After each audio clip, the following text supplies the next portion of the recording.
ana man ana laulakum kaifa ma hubukum kaifa ma ahwakum man ana man ana laulakum kaifa ma hubukum kaifa ma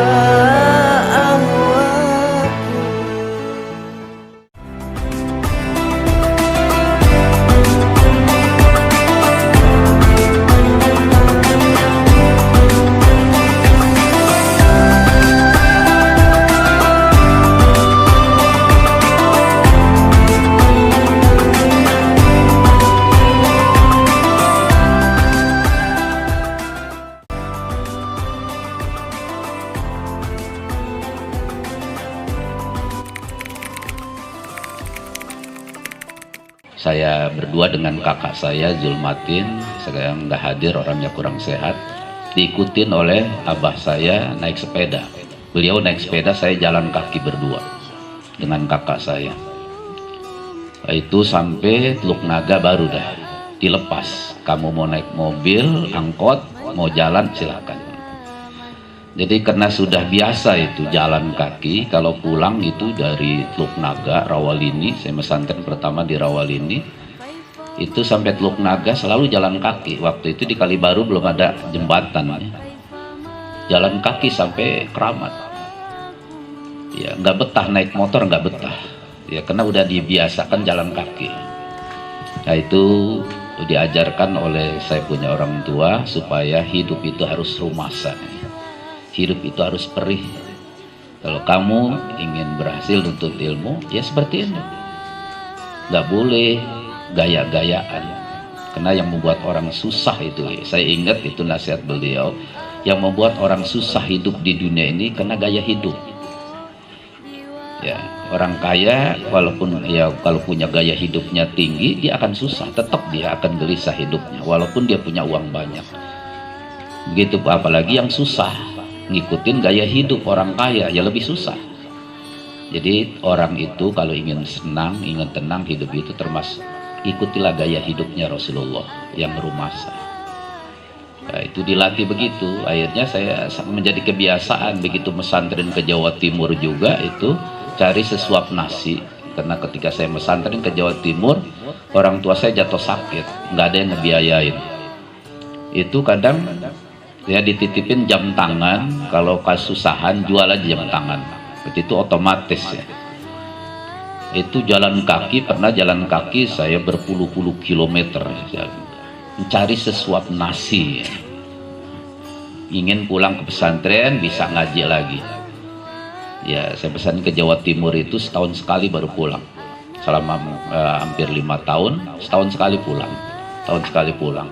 Itu pun hidupnya di pesantren luar biasa. Ya kadang makan pagi, sore enggak. Nah dari perjalanan pesantren saya yang dididik oleh almarhum saya punya abah, makanya sekarang saya peka. Saya kalau ditanya dengan wali santri tentang biaya pesantren di sini, saya ngeluarin air mata.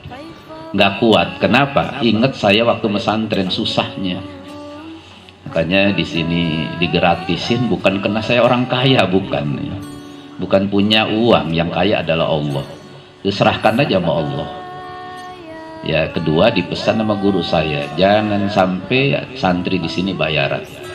Jangan dibuat susah orang nuntut ilmu agama. Karena dia untuk akhirat. Jangan dibuat susah, buatlah gampang. Kalau perlu kasih makan. Makanya sekuat tenaga ya alhamdulillah selama 3 tahun saya di sini nggak ada santri yang kelaparan, nggak ada. Dari mana aja ada aja jalannya. Makanya nggak ada bayaran, bulanannya tidak, malah disediakan beras, disediakan lauk pauknya. Itu pesan guru saya. Ya jangan mengharapkan dunia dari santri. Jangan mengharapkan makan dari santri. Kalau perlu kita yang ngasih makan.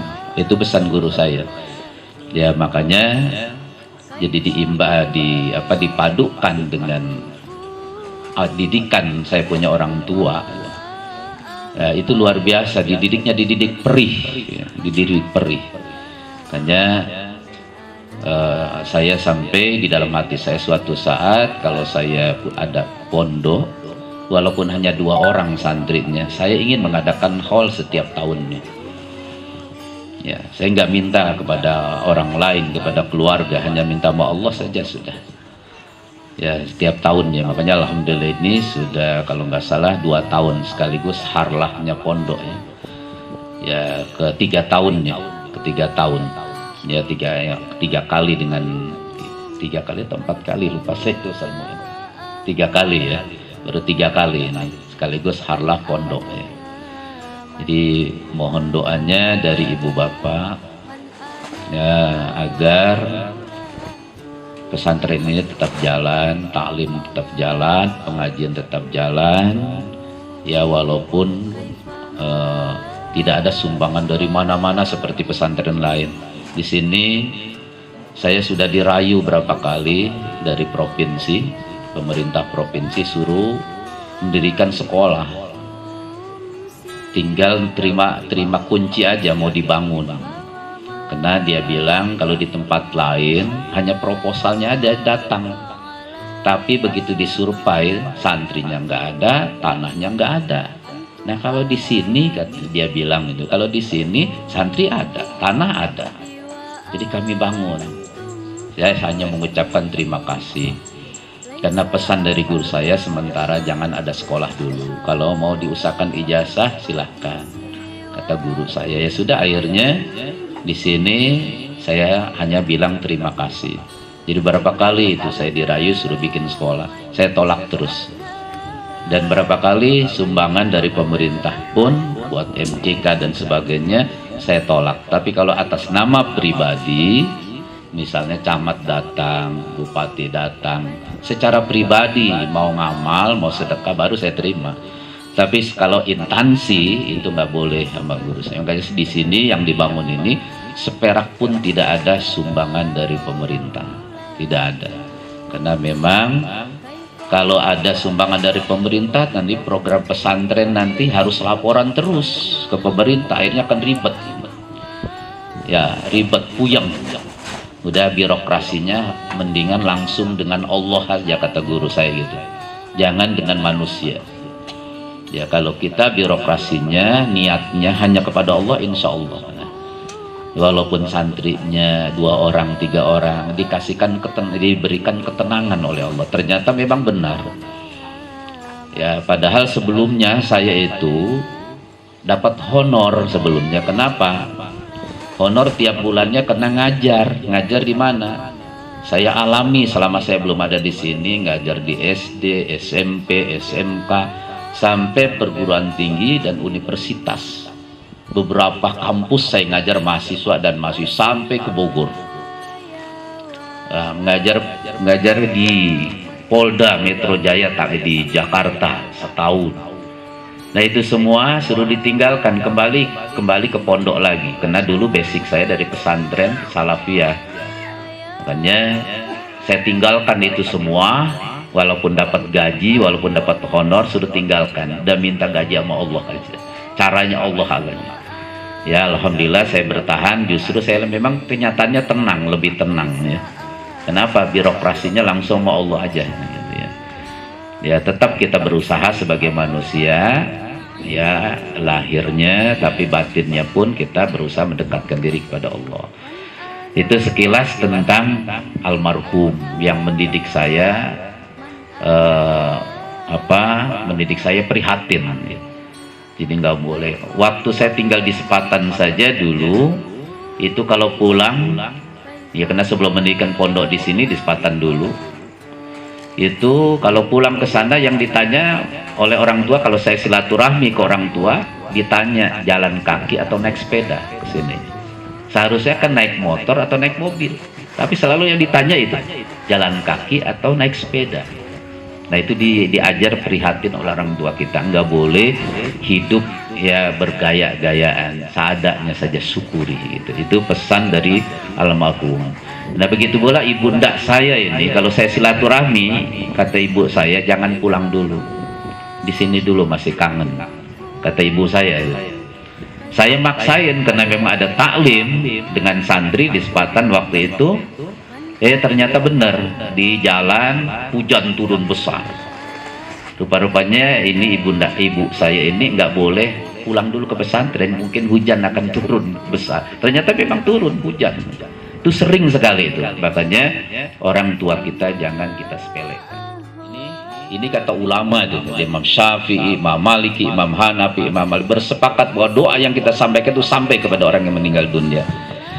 Ya, hati-hati, terakhir hati-hati, zaman sekarang ini banyak aliran-aliran sesat. Hati-hati, dekati para habaib yang lurus, ulama-ulama, kiai-kiai yang lurus, yang ahli sunnah wal jamaah. Jangan ngedeketin kiai yang anti tahlil, jangan, udah nggak bener itu.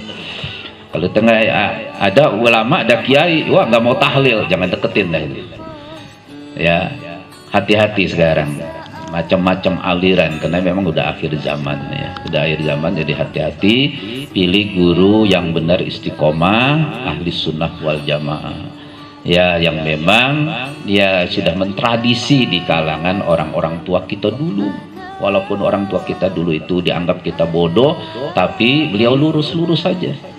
Ini yang kita ikuti, ulama-ulama habaib yang memang yang lurus-lurus. Jadi hati-hati. Saya kira ini sebagai mukaddimah pembukaan, mari sama-sama ya, walaupun kita singkat ya, mari sama-sama kita kirimkan Fatihah, doa untuk orang-orang tua kita yang sudah meninggal dunia ya, sekalipun ini hallnya dihususkan kepada orang tua saya, tapi umumnya kepada kita semua, orang-orang tua kita, sanak keluarga kita yang sudah lebih dahulu meninggal dunia.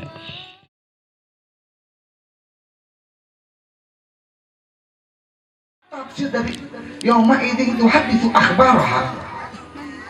Akhirnya para sahabat bingung, sahabat nggak kepo, sahabat nggak sok tahu maksudnya, sahabat nggak sok pinter, walaupun dia udah belajar lama nih. Ini sahabat ini contoh murid yang teladan, walaupun dia udah belajar lama, dia udah lama sama Nabi, lama belajar, cuman dia nggak sok tahu, nggak sok pinter, nggak menggurui gurunya. Iya, sama sekarang kan dia baru belajar sebentar aja, udah masya Allah, gurunya main debat-debatin aja. Iya, gurunya main salah-salahin aja. Iya, dia ngerasa dia udah pinter nih, saya udah pinter. Sahabat enggak, walaupun dia orangnya udah pinter-pinter banget, cuma tak adab dia. Dia di situ mereka punya adab sama Nabi. Allahu wa rasuluhu a'lam. Allah dan Rasulnya yang lebih tahu, yang paling tahu. Akhirnya kata Nabi, yauma idzin tuhaditsu akhbaraha. Yang ditafsirkan makna tafsir yauma idzin tuhaditsu akhbaraha, nanti kata Nabi, ini bumi. Yauma idzin tuhaditsu akhbaraha, ini bumi. Nanti di hari kiamat bakal menjadi saksi kepada orang yang ada di atasnya, kepada orang yang pernah hidup di atasnya. Dia bakal berkata, ya Allah, misalnya Fulan bin Fulan, ya Allah saya bersaksi bahwa Fulan bin Fulan fiyomi kada, pada hari ini, jam segini, saat segini, dia beribadah kepadamu ya Allah, aku jadi saksinya. Tuh, bumi jadi saksi kalau kita beribadah kepada Allah. Begitu juga sebaliknya, ketika kita bermaksiat kepada Allah, berbuat dosa jauh daripada Allah, mencirikan Allah, nanti bumi juga jadi saksi. Dia bersaksi, ya Allah, aku bersaksi bahwasanya si Fulan bin Fulan dia bermaksiat.